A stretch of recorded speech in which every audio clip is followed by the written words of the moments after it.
G'day Steve, Dazza here buddy.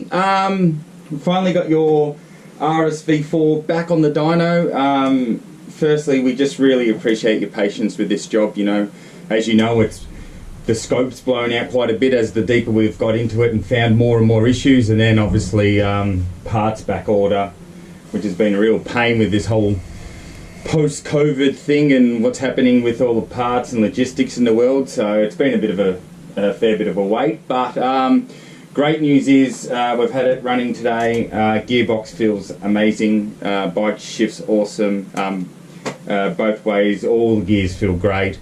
That jerking or knocking on the D-cell in third gear is completely gone. Everything feels great gearbox wise, so that's awesome. The bike feels great motor wise, like it sounds great. You know, these things don't make big horsepower. It makes a little bit less than we would expect from this. You know, like 4 to 5 horsepower less at the wheel, but it's not a big deal. Like it's still got more than enough to have fun and do track days on.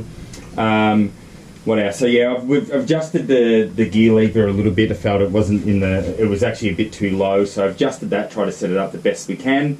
It's actually in a really nice position. I do notice sometimes it can be a little bit difficult to get neutral when you're at a stop, and not that's a big deal for a track bike.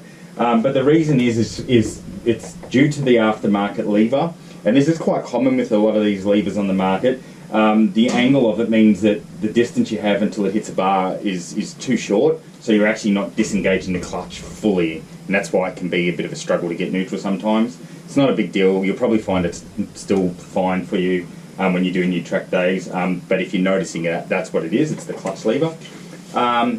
What else? Yeah, like it's like I said, sounding really, really great.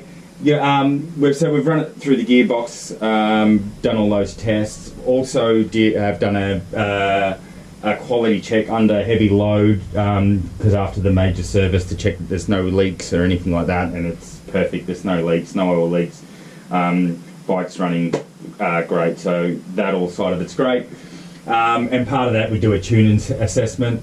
It could do with a tune, but it's not something you need to majorly worry about.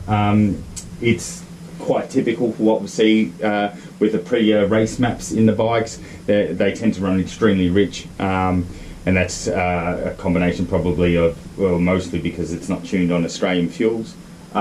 So that can be tidied up and cleaned up, but that's something you can worry about later in the future. You know, you've been without your bike for a fair while now, so the next process is to get it all ready to go.